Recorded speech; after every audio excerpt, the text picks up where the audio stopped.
they analyzed it, like it was very probabilistic with the way that they thought about things, like doing interesting things and asking interesting questions. Do you happen to remember that question? I do. I don't think I'm ever going to forget it. You don't want to solely rely on evidence. You don't want to solely rely on your prior beliefs. You kind of have to have like a mix of both, if that makes sense.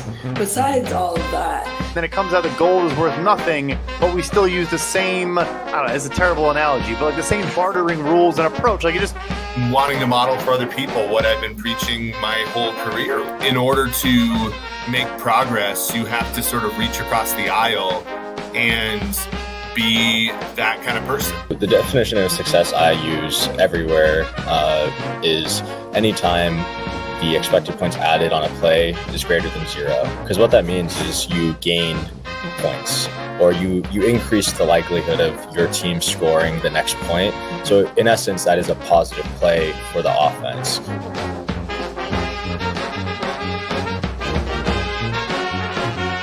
Welcome to Pardon My Math. I'm Colin Dunphy, and today's guest is Arjun Menon. How are you today, Arjun?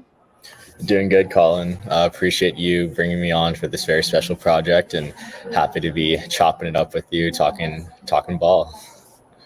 Really appreciate you joining. You know, I'm a huge admirer of your work, your creativity, and for viewers and listeners at home that aren't aware, you work with PFF, and you're graduating from University of Michigan this year. Is that right? Yeah. So you're from Tustin, California, and is that near San Diego? Is that why you're a Chargers fan? Yeah, it's about like an hour north of San Diego. So growing up, like that was the closest team I had, and so that was the team I grew up rooting for. So we talked about how Tage was a part of the Michigan Football Analytics Society in the first episode, and so I thought it was important to point that out, that you're co-director of that this year, and you were an intern for the Jets last summer, and already mentioned Pro Football Focus, but congratulations on the Big Data Bowl honorable mention. Thank you. I also saw that you did really well at the Tulane salary competition. So yeah, congrats there. Yeah, appreciate it. Yeah, that was a very fun competition. It's a little bit different than kind of the analytics work I do, but I really enjoy the salary cap side of things as well. And I also saw that I know you've said this on Twitter before, but you're the captain of the U.S. national cricket team for U17. That's pretty awesome. Yeah, well, it wasn't the U.S. in general. It was like a region of the U.S. It was for like a national tournament.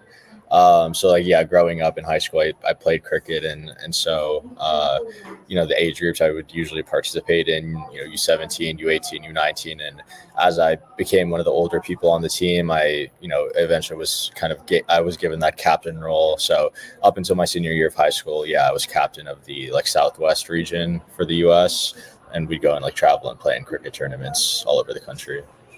That's pretty rad.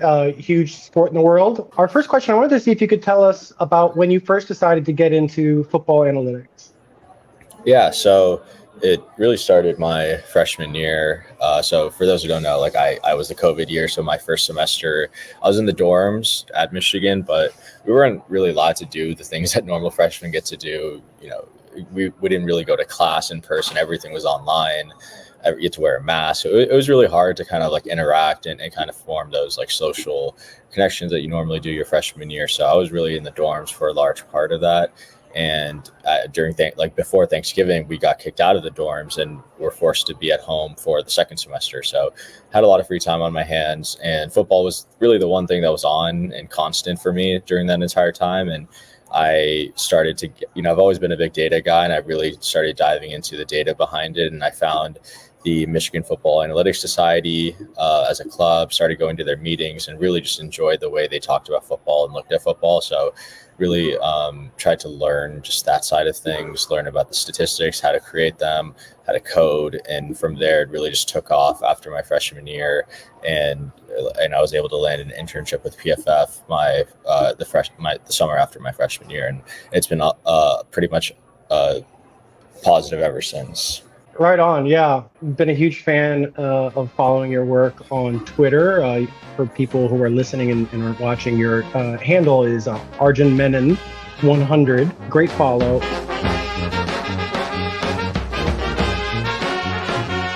Harkening back to our first episode with Tej, he talked about expected points.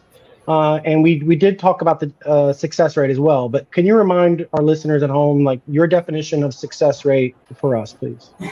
Yeah, so the definition of success I use everywhere is anytime the expected points added on a play is greater than 0. Because what that means is you gained points, or you increase the likelihood of your team scoring the next point. So in essence, that is a positive play for the offense. And so if that is a positive play, that should be, you should be given credit for that. So that is a successful play. There are other definitions of success. I'm sure we'll talk about it, but I think the most straightforward one is, did you increase your chance of scoring points? And that's what the definition EPA greater than 0 entails. So we looked at QBR in the second episode with Ben Alamar, which is based on EPA. And could you kind of tell us what success rate tells us that EPA and QBR does not? Yeah, I think the main thing success rate does that I really like, it doesn't get skewed by outliers like EPA and QBR does. A 75-yard touchdown pass is kind of weighted the same as a 3rd and 5, 8-yard completion. Now, whether that should be the case or whether it shouldn't, that's obviously a different discussion. But in essence, if we're trying to measure the consistency of an offense, success rate does, in my opinion, the best job of doing that, because you could have an offense who scores 3 touchdowns all on 70-yard passes, but it has are unsuccessful on every single play and could end up winning the game. They could have a high EPA but a low success rate, and I think that kind of dichotomy has always been something super interesting to me. But I would always try to take the team that is more consistent on a down-for-down basis, just because I think that's more stable week over week, year over year. And I think if you have the right coordinator and the right quarterback, that's something you can kind of expect to continue over a longer period of time. So I heard words like consistency and stability. And does that lend to like a more predictiveness? Yeah, I do think so. I do think EPA is a great stat, and I still think like with success rate, it should be used in terms of modeling or trying to predict future things. But I think if you're really trying to understand who was the better team on a given day and say, and you're trying to do a handicap or you're trying to, bet on a team, I think looking at success rate in combination with EPA, but making sure you look at that consistency is important. And so I actually haven't done like any big study on whether success rate is more stable than EPA, or if it predicts EPA better, if it predicts success rate better. But I do know that, like, I think on a week for week basis, I would tend to consider a team success rate more than their EPA. Thank you. I really appreciate that. So when you're modeling wins, and can you talk about how you incorporate success rate in that? Yeah, so if you're trying to just model regular season wins for a team, I think looking at prior year success rate is something that you can do. You can also, do success rate in non-garbage time, because what you'll typically find if you're a team like the Cowboys and, you're up 41-17 in the fourth quarter, you're just running the ball. And most run plays are going to be unsuccessful. You're not even trying to advance the ball. You're more so just trying to bleed out the clock, right? So you're calling suboptimal play calls. Typically, though, I do think taking away plays from a small sample size sport like football is probably not the best decision. But I know people who, in their betting models or in their power ratings, they exclude things like garbage time plays just because, they really don't tell a story about a team, whereas a score or plays that are run within like a 21-point differential, or when the win probability is within a certain constraint, I think that does show more predictability. But overall, I think success rate is something that should be included if you're trying to predict wins on a season-long basis or on a game-for-game basis.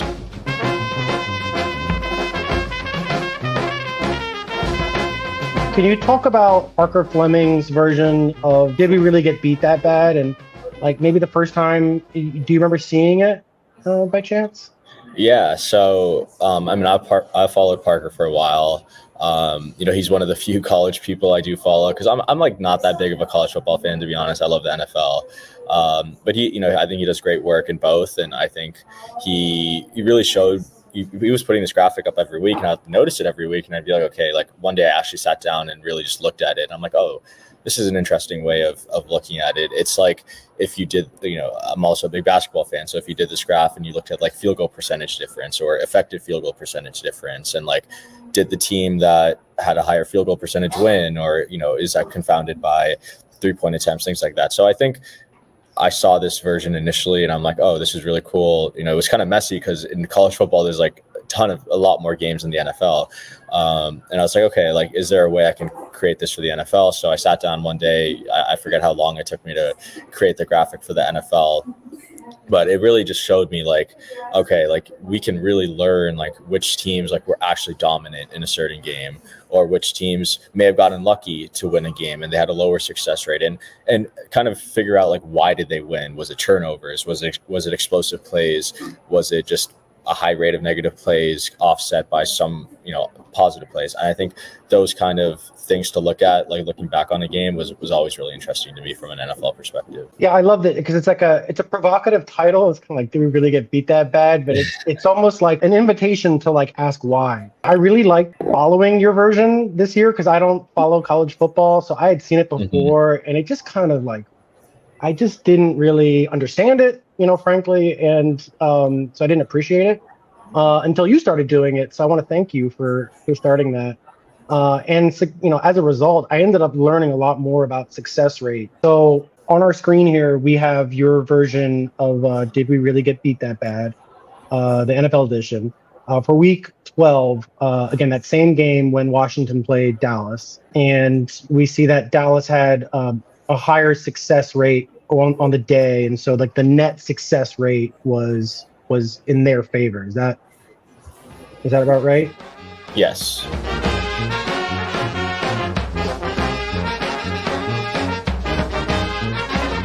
In preparing for this episode, I wanted to dig into the history because I really enjoyed that with the first episode, learning about Virgil Carter and the history of EPA, expected points. So I wanted to just take a couple slides here and talk about some of the stuff that I learned. And so, The Hidden Game of Football was a book written in 1986 by Bob Carroll, Pete Palmer, and John Thorne.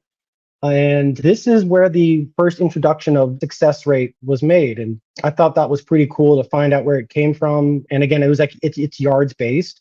So they defined it as 40% of yards remaining on first down. So like that's just 4 yards if it's 1st and 10. And then second down would be 60% of yards remaining, or, again, that'll be just 4 yards. And then third or fourth down, you have to convert. So the way they kind of did it, like in the second episode with Ben Alomar, we talked about like, what is the thought process that goes into a metric? And, the way they described it was like, if you can just get 4 yards, 3 times in a row, you've got a first down. And so that was kind of like empirically how they approached it. And then just for the history of it, so like Aaron Schatz read that in like 2002, or found that no one was really working with this kind of data, and this created defense adjusted value over average based on success rate. This was using 2002 play-by-play data. And then he launched Football Outsiders in 2003, and DVOA is currently at FTN as of last year. And so a part of this, I reached back to Brian Burke, actually first to Ben Baldwin, who runs rbsdm.com. And Arjun, is that what you kind of like, is that what you kind of like started using a lot, for this type of data? Yeah. My freshman year, I was on that thing almost every day because I didn't know how to code. So I had to play around with the filters and really do a lot of the work through the website. And yeah, that's one of the best websites I think out there. And I think Ben does use the same formula as I do, as EPA greater than 0 to define success. So I that's honestly where I learned how the definition of success was. I think I heard the yardage rate based version before, and it never really made sense that you have these kind of like arbitrary values. And I think when I heard Ben talk about it, I'm like, oh yeah. So anytime a team adds the chance that they score the next point, that should be a successful play. And I think it made more sense after that. I reached out to Brian Burke, and he gave kind of his story on that, and I thought it was so cool. So he basically explained that the backstory of the modern definition of success rate stems from, my own laziness. I'm speaking as of him. I had built out real EPA and win probability models in '08, that's 2008, but also wanted to have my own success rate stats.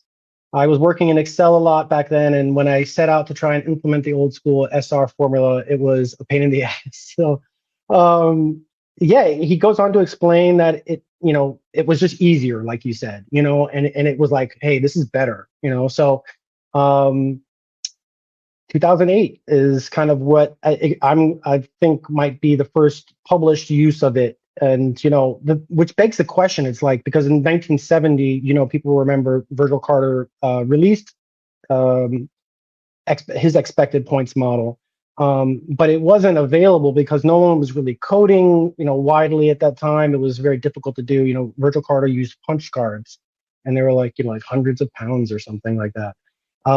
So it wasn't until really Brian Burke built out and coded his own model that this information became available to be used in this way, which I thought is so cool, and now that I'm starting to learn how to code and stuff like that, I appreciate that more. And I just love how it's like kind of like it was like an accident kind of, or it was laziness. Does that remind you of anything? Like, what do you think about that?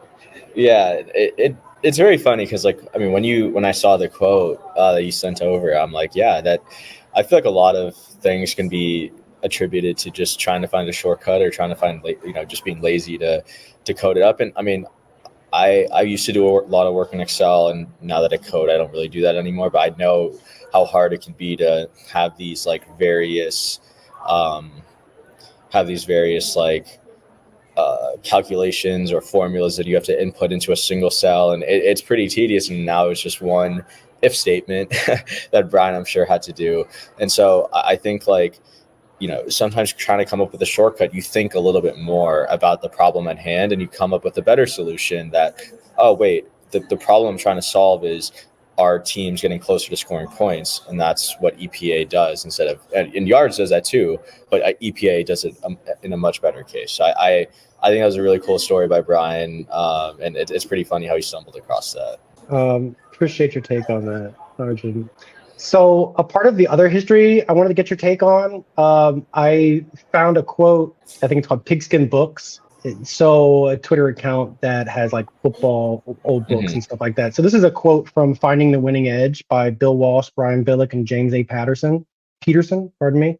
And this is from 1997. To ensure a favorable third down situation, your play selection should emphasize calls with a high probability of at least 4+ yards efficiency on both first and second down. An efficient first down level of success is defined by the ratio of the number of gains of 4+ yards on first down to the total number of first down opportunities. So it sounds like is he describing success right here to you? I think he is. I think that's what he's saying. Your first down success rate is basically how many times do you gain 4 yards on a play divided by how many first downs there are. Now, the problem with this is, and doing specifically 4 yards, a penalty, a 4-yard gain on 1st and 20 after a holding call is not a successful play. Because 2nd and 16, you're probably still in a position to not, convert on that series of downs. So I'm glad they switched it to percentages. In fact, I feel like recently I've seen more people say 45% than 40%. Because that makes it, you have to get a 5-yard gain on 1st and 10. If it's 1st and 15 or 1st and 20, I think there's different values there at 45% than 40%. So I do think it's ever changing, it's evolving, and it's pretty interesting to see it used 20+ years ago now. Isn't it? Yeah, I just thought that was so cool.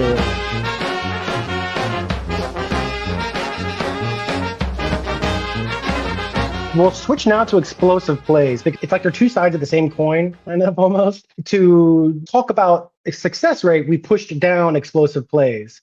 But explosive plays are also very important. And I think this Bill Walsh passage explains that. So he says, statistics show that a team which achieves a +2 advantage in explosive plays, i.e. has at least 2 more explosive plays than its opponent wins the game 80 to 85% of the time. You should keep in mind that even the top NFL teams demonstrate the ability to sustain drives of 10 plays or more only 15 to 20% of the time. As a result, the inclusion of explosive plays is a critical step when planning a situational offense. So, what do you think he's saying here? Yeah, so I mean, it's really saying like if you generate more explosive plays over the course of a game, you're going to win the game about 80 to 85% of the time.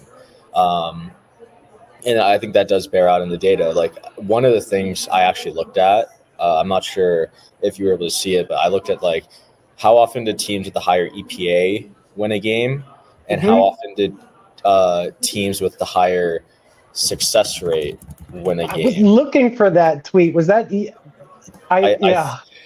that was you. Okay. Yeah, it was me. And I remember I put out a poll. I think more people said EPA, and that was the right answer. And the percentage difference in if you won the EPA battle versus success rate battle was like at least I think like 8 to 9%. So if you won the EPA battle, you did win the game about 8 to 9% more than if you just won the success rate battle. And I think part of that is the explosive plays, that if you generate these explosive plays, you have a higher EPA. And so, yeah, within one game, you should be trying to prioritize explosive plays because you're limiting the chances of a penalty, you're limiting the chances of a turnover, you're limiting the chances of injury if you can score quicker than if you take longer. So I think it's amazing how ahead of the curve Bill Walsh was with this. It's cool that he was looking at these studies also back then. And I mean, he even looked at like how often it happened. And I think like some of the best teams make it a priority to try to generate explosive plays as much as they can. Do you use this definition of explosive plays for 20 yards? Or how do you define? Yeah. So my definition okay, I have to answer it in two parts. On Twitter, I use the definition of 20 yards for a pass and 10 yards for a run. In my mind, I would just do 15 plus for both run and pass. I think inherently when you say 20 yards for the pass, 10 yards for the run, you're already insinuating that running the ball is less efficient than passing, and you're giving this lesser value. But I understand the reasoning why. Running the ball is obviously much harder than passing the ball, and a lot of teams use the 10-20. I think the Jets with Robert Salaz have come out and said they use 12 for run, 16 for pass. There's a bunch of different definitions. So yeah, publicly I use 2010. Anything I put out involving explosive plays is 2010. If I had the option, I would probably try to do 15-15. And going back, I actually found the tweet of the EPA success rate wins. So teams who had the higher EPA since 2012 have won 87% of the time, and teams who had the higher success rate only won 72% of the time. So it's a 15% difference, and I think that's pretty meaningful. No, that's a great point. I loved the article that you shared with me by Judah Fortgang and Ben Brown. Mm-hmm. It really kind of blew my mind because I've been focusing a lot on success rate for this project. It's titled PFF Data Study, Explosive Plays and Rethinking Success Rate by Ben Brown and Judah Fortgang. Can you explain like how important, like what do you interpret this to say, like how do you generate, what's the most important thing to generating explosive plays? Yeah, I think from this graphic, target grade, it really is just like receivers kind of dictate explosive plays. They dictate the explosive play rate. They dictate like how much you can increase or decrease. I think the best example of this is like 2020 with Joe Burrow in Cincinnati. Like they were in a very explosive offense. They get Jamar Chase, probably the most explosive receiver in all of football after Tyreek Hill, and they instantly become a top 2 or top 3 most explosive pass offense. And so, you can have a quarterback with the best arm strength in the world. You could have a Justin Herbert, you could have a Josh Allen, but if you don't have receivers that are explosive, not only before the catch, but after the catch, that that's one of Jamar Chase's biggest strengths. He's not only one of the most explosive receivers in terms of his track speed, but his ability to take a 5-yard hitch and turn it into a 15-yard catch. I think Nate Tice is the one who says you can't bring Jamar Chase down by the first guy. I think that's super important, and that's why target grade is super important when you're trying to measure explosive plays or predict explosive plays. As we talk about success rate, and then we're leveling out these highly variable plays. Of those highly variable plays, explosive plays make up a portion of that. So this is kind of saying, I think, that that portion of variance is somewhat stable, or at least as stable as other things, like EPA. Is that fair?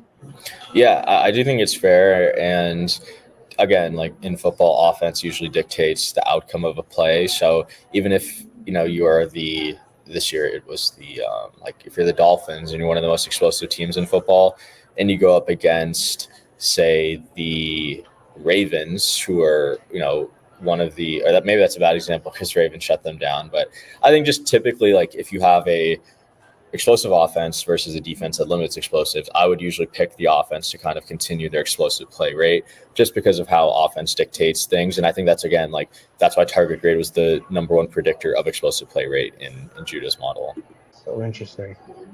Yeah, I mean, you've done so much cool work on schemes, and like you've taken this, like we're just scratching the surface. This is very like foundational work, and like I've learned a lot. Can you talk, about like what excites you with success rate and explosive plays in regards to other things like play calling and scheme use? Yeah, I think the most exciting thing is we really can just learn. We can kind of hypothesize what play callers prioritize when it comes to play calling or what they want out of their offense. I think certain play callers, again, prioritize explosive plays. Some play callers prioritize staying on script. Like there's coaches that come out and say, we're trying to get to third and manageable, instead of, no, we should be trying to score a touchdown on every, obviously you have to be realistic and understand you can't score a touchdown on every play, but you shouldn't be trying to get to third down. You should be trying to get first downs. And I think like you can find that teams with a high success rate, but a low explosive play rate, those teams, it's a very tough way to live because you're asking your offense to pretty much be perfect since you don't have those explosive plays to take up a lot of the yards. And so getting only 6 or 7 yards, which 6 and 7 yards per play is great. But again, I think at some point, one penalty will set you back and you don't have the explosiveness to pick up a 2nd and 15 or 2nd and 20. And I think it becomes much tougher after that. So just kind of tying explosive plays and success rates together, I think it paints a good picture of what offenses are trying to achieve.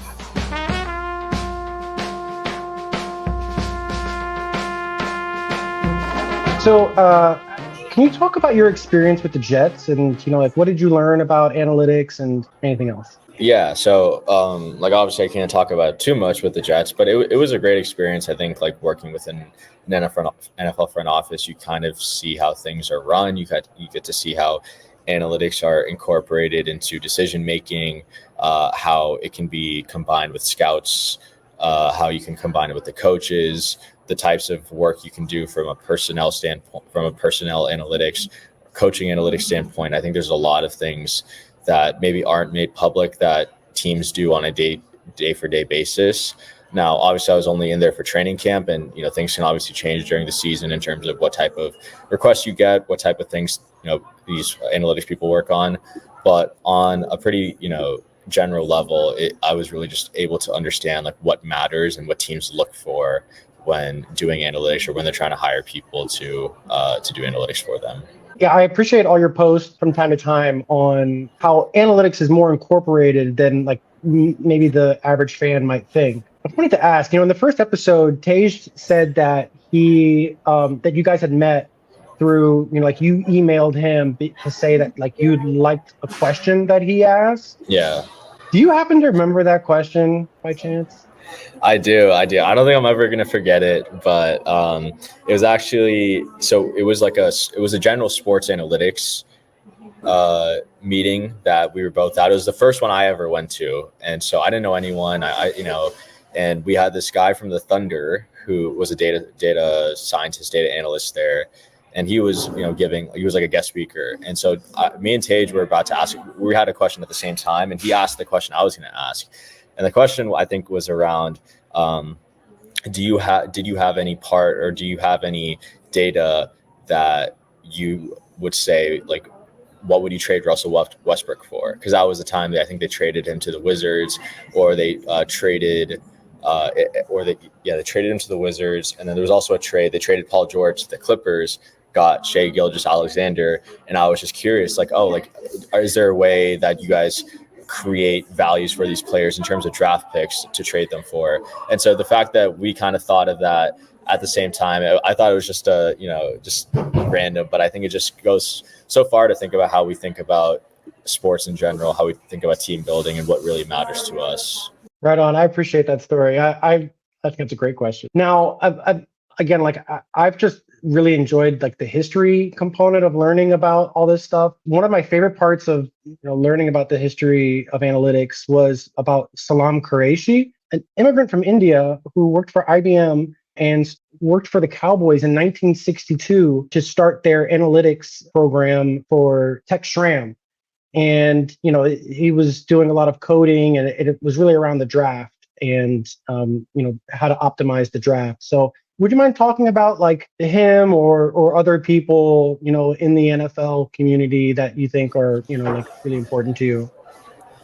Yeah, for sure. I mean, I think Salam was a great read and kind of understanding the impact he had on the Cowboys and the winning they had when he was there. I think when nowadays you have like draft models and you try to predict success for players, and the fact that he was doing that like almost 50, 60 years ago, I think is incredible. And he was really doing the basic things that a lot of teams I hope are doing. Or I know there's people at PFF or maybe Sumer Sports who have done this, which is just like looking at what traits matter. What would your scouts normally say about players that go on to succeed in the NFL? And so I think it was really inspiring to read that. And yeah, the fact that he came from an Indian descent and he might have been one of the first analytics people to ever be in the NFL, I thought was super inspiring and something that, I'll definitely remember for a long time. Appreciate you sharing that. Yeah, I mean, so would you mind sharing, would you like to see the NFL do anything in regards to incorporating Americans of South Asian descent in the football community going forward? Yeah, I mean, I would love to see more South Asian representation. One of my, I think, shticks or bits or whatever you call it on Twitter is like anytime there's a South Asian hired or promoted, it's like, it's a big thing for the brown community or just Indian community, whether they are Indian or Pakistani or from Sri Lanka or whatever. It doesn't really matter if you're brown, you kind of fit into this one giant South Asian community. And I think for the most part, the football analytics community is pretty open arms to any race or any type of person to be included. And I really haven't had many pushbacks. Obviously there's people who disagree with my work or what I do, but I don't think it's ever stopped me from getting to where I wanted to go. And so I think the NFL is doing, at least from an analytics perspective, a good job of promoting diversity. And you see that in some of their hiring practices. And even now, like there are scouts who come from an Indian or South Asian background who are littered across the league. So I think that we're seeing that kind of revolution, and we're seeing that, we're not taking over, but I think just becoming more included in some of the day-to-day work has always been super cool to see. I just really appreciate you, Arjun. And, is there anything you want to say before we close? Like, where can we follow you and things coming up? Yeah. You can follow me at Arjun Menon 100 on Twitter. Happy to talk ball. I try to get to every DM that I get, or if people send me a message or reply asking for something, I usually try to get it to them. I think the biggest thing, if you aren't like a data person or you don't have like a data background, and just being open to it and the kind of additions it can make to football. And also, just from a general Commanders perspective, I think it's a great time to be a Commanders fan. I think we talk about, sometimes to get to the top, you have to start from the bottom. And I think, this past season might have been a little bit humbling for the Commanders, but I think it's a good thing. And now they end up with a ton of cap, second most cap, second most draft capital. And they have a new GM who comes from one of the most storied franchises of the past 6-7 years. So I'd be very bullish on the Commanders, and I think they're at a great spot to succeed going forward. Well, I really appreciate that. I know Commanders fans would echo that statement, and just really excited to cheer you going on in your football analytics career, and hope to stay in touch and talk soon. Awesome. Yeah, appreciate it, Colin. Thank you, Arjun. Bye.